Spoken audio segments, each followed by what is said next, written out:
Bueno, son las 8 de la mañana con 3 minutos, 8 con 3. Estamos muy agradecidos, como se lo anunciamos desde temprano por la mañana. Está con nosotros el consejero presidente de nuestro IEPAC, del Instituto Electoral y de Participación Ciudadana. Usted lo conoce muy bien, es Moisés Bates. Y también está con nosotros José Luis Barrera, él es director de la Unidad de Tecnologías de la Información, también ahí en el IEPAC. Consejero presidente, bienvenido, ¿cómo está? Hola, pues Gastón, Viridiana, pues muchas gracias por la invitación. No, hombre, pues encantado siempre de poder platicar con ustedes. Muchísimas gracias, ingeniero, doctor. Muy buenos días, como siempre. Gastón, bienvenido, siempre es un gusto verte, José Luis. Gracias. Oigan, estuvimos platicando la semana pasada del tema de la falta de dinero. El IEPAC se quedó sin dinero y estábamos preguntando, oigan, ¿y por qué pasa eso? ¿Cómo es posible que nos podamos quedar sin dinero o el IEPAC se pueda quedar sin dinero? Era lo que le queremos preguntar. Claro, presidente. Mira, Gastón, pues es importante, ¿no? Para que la ciudadanía tenga claridad.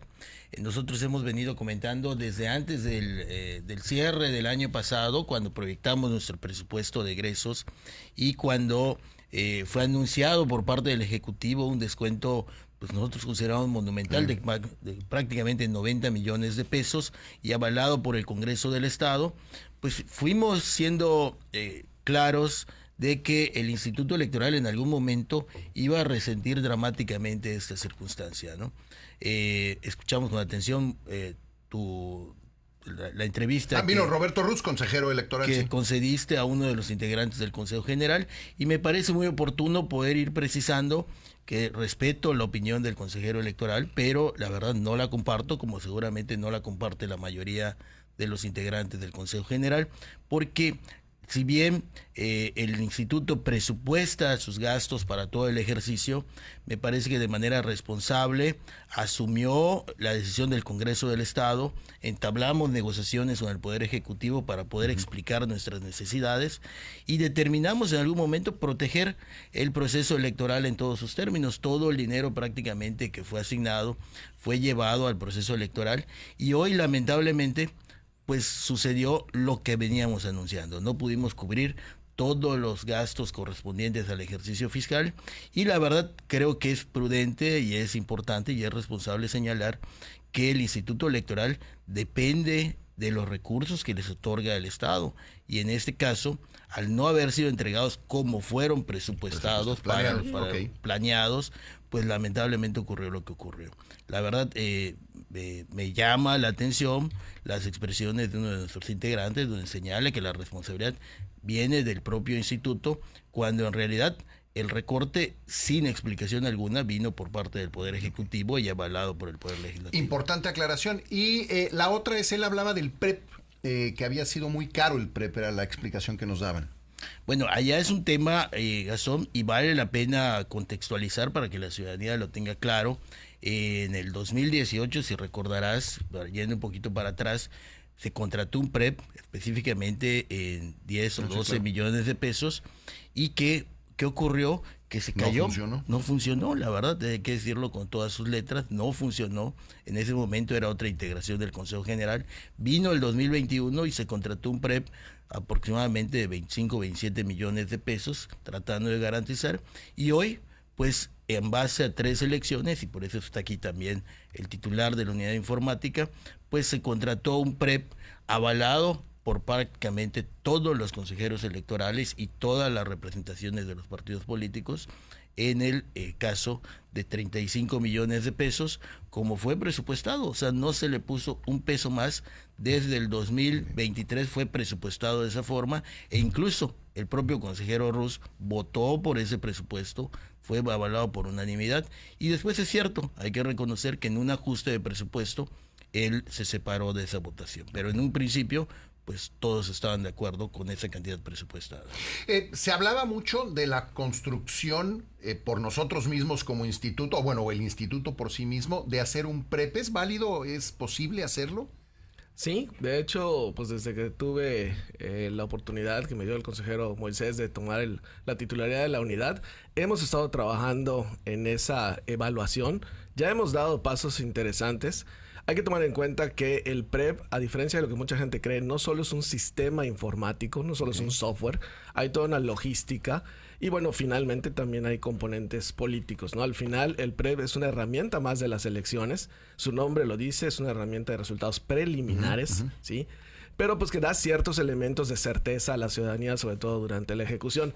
Entonces las decisiones que se tomen en ese sentido no pueden ser únicamente tecnológicas, no puede ser simplemente vamos a hacer un software que pueda costar 2-3 millones de pesos el desarrollo, sin considerar todos los demás factores. Entonces, en ese sentido, actualmente tenemos un plan de trabajo evaluando ambas posibilidades, evaluando la posibilidad de que podamos desarrollar un PREP pensando en las elecciones que vienen del siguiente 2027 y bueno, siempre va a estar dentro de la mesa en la capacidad de que podamos hacerlo o no, pues también está la otra posibilidad de seguir contratando un PREP. Entonces se elegirá la más conveniente y la que garantice más exactitud o menos probabilidad de fallo, ¿no? Es correcto, Okay. Gastón. Y aquí vale la pena para completar lo que decía el doctor Barrera. En el 2022, para el 23, se presupuestó la posibilidad de iniciar con el desarrollo de un PREP propio. Sin embargo, nuevamente, por cuestión presupuestal, no pudimos iniciarlo. La verdad, la idea era implementar un programa de resultados preliminares propio. Sin embargo, pues no se pudo porque la presupuestación volvió a hacer lo mismo. Solicitamos al Ejecutivo, nos restringieron y volvimos a quedar exactamente lo mismo. El planteamiento fue, esperen al año electoral para contratar su empresa y allá les proveeremos. Lamentablemente tampoco sucedió, pero bueno, no se trata ya de echar culpas ni estar justificando. Creo que el instituto actúa responsablemente en cuanto a su presupuesto. Hoy estamos en pláticas con la Secretaría de Gobierno del Poder Ejecutivo actual y esperemos que haya la sensibilidad suficiente para que pues los derechos laborales de nuestro personal y por supuesto las elecciones extraordinarias que están en puerta en el municipio de Chichimilá y Zamal se puedan cubrir adecuadamente, ¿no? ¿Cuál va a ser los tiempos ahora para las elecciones de Izamal y Chichimilá? ¿Deben de ser en noviembre? ¿Cómo funciona todo este proceso? Sí, efectivamente, ya el Congreso del Estado emitió una convocatoria y determinó que la jornada electoral sí o sí se lleva a cabo el 24 de noviembre, ¿no? Y que las autoridades electas pues tomarán posesión de su cargo el 1 de enero. Ante ello, el Instituto Electoral pues ha hecho una serie de acuerdos, entre ellos ajustar diversos plazos, y determinó que las precampañas electorales sean del 24 al 27 de octubre y del 10 al 20 de noviembre. ¿Qué corresponde ahorita? Pues implementar una serie de acciones, entre ellas pues otorgarle el financiamiento a los partidos políticos para su obtención al voto, que estamos hablando un poco más de 1 millón de pesos que se tendrá que destinar, y por supuesto pues ver toda la material, la documentación electoral, el registro de las candidaturas, el programa de resultados electorales preliminares, que a pesar de ser 40 casillas o 41 casillas, pues tendrá que tener una logística que ¿La ley funcionar. lo mandata? Es un tema que decimos, oye, pues no estábamos PREP, pues la verdad es que no podemos.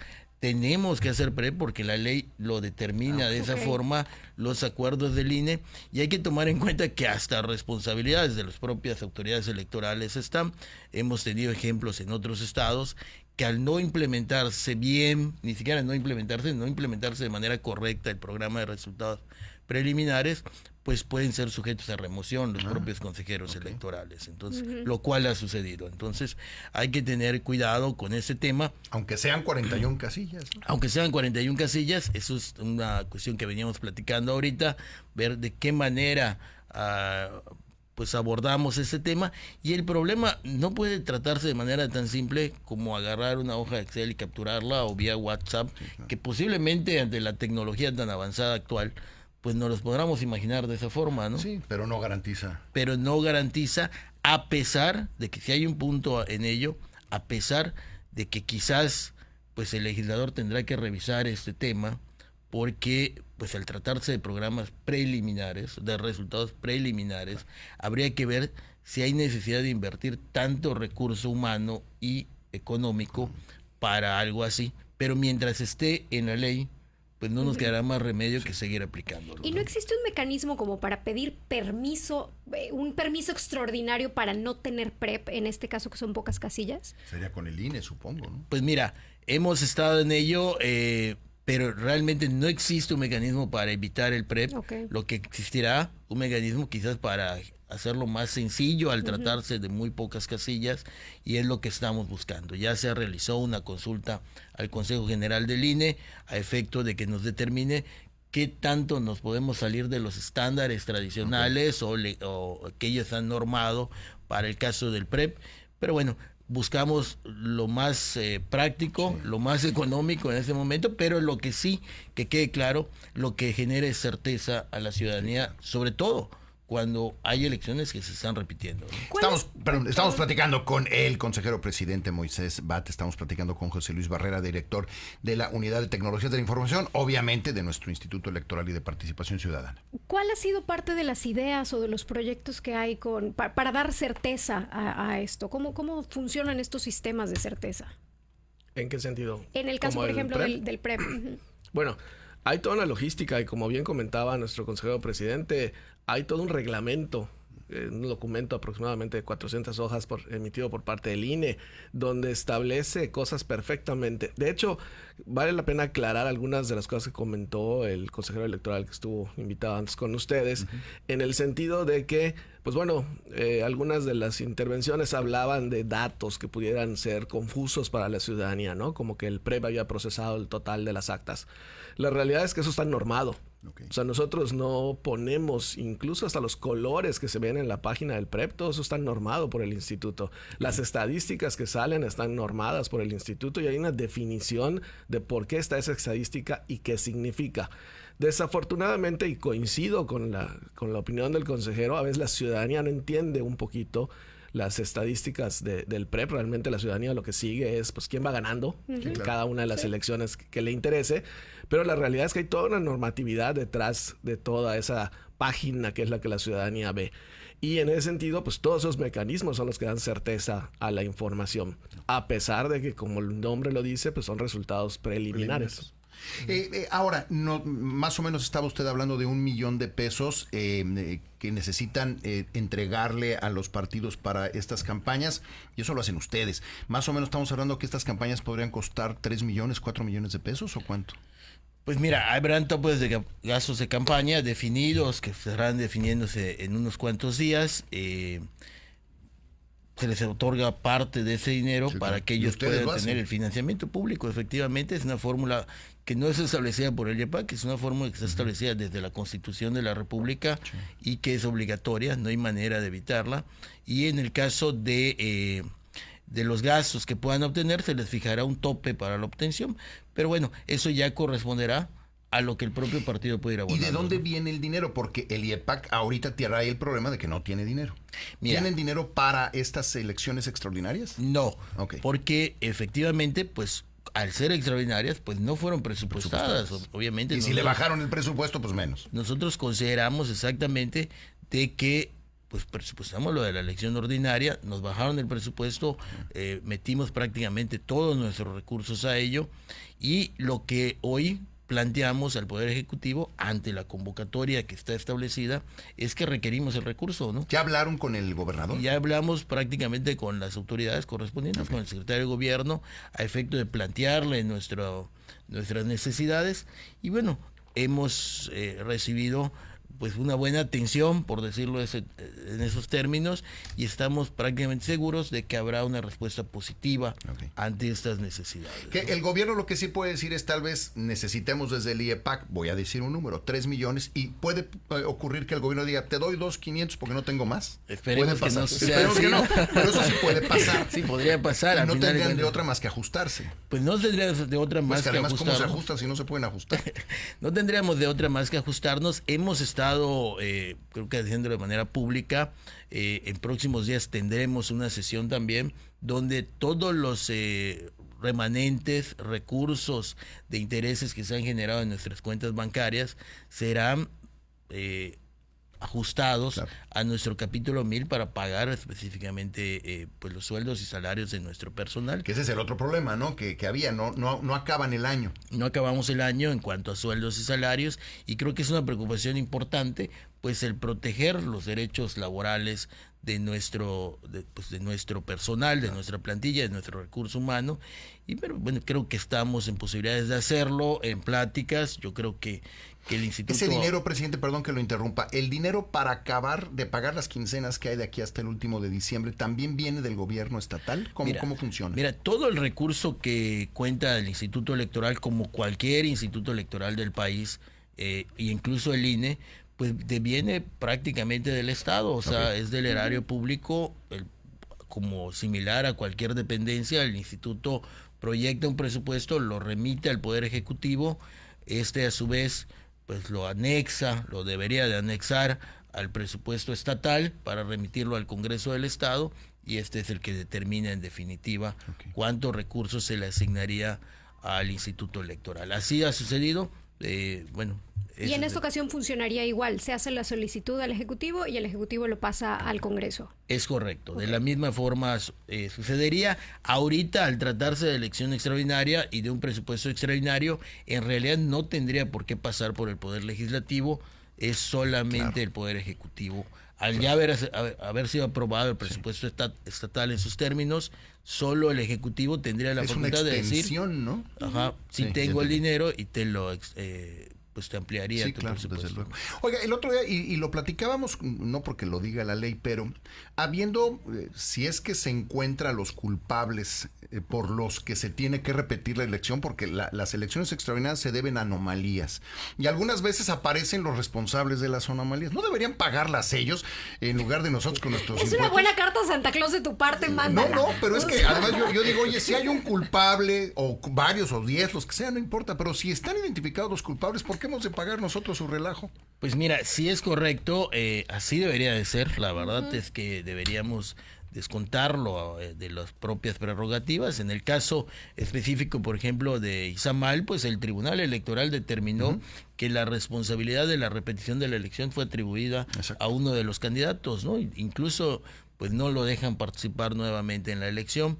Entonces habría también que considerar o analizar qué tanta responsabilidad tendría su partido político con su financiamiento para retribuir esto. Claro. En el caso de Chichimilá, pues hay un tema más de fondo, es un tema prácticamente de vandalismo hacia las casillas electorales, y habrá que investigar también, y lo digo con total claridad porque siempre lo he dicho, qué tanta responsabilidad tienen los partidos políticos en este sentido al no tranquilizar a sus militantes y simpatizantes, ¿no? Otra aclaración que creo que es importante en este minuto que nos queda es, había trascendido que eran 2 consejeras y un consejero que se retiraron, que ya terminaron su responsabilidad. Había trascendido que les habían dado 3 millones de pesos a cada uno, pero después eso fue desmentido y se aclaró que no son 3 millones de pesos para ellos, sino que son para los equipos de cada uno, ¿no? Es la división que hay.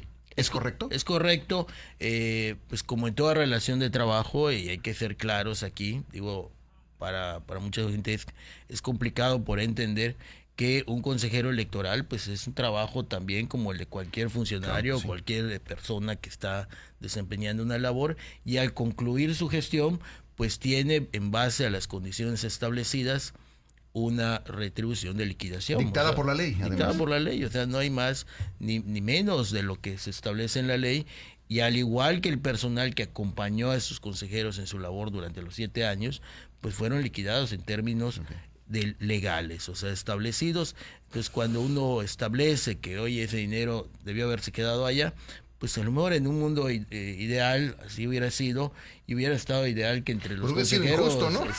Exacto.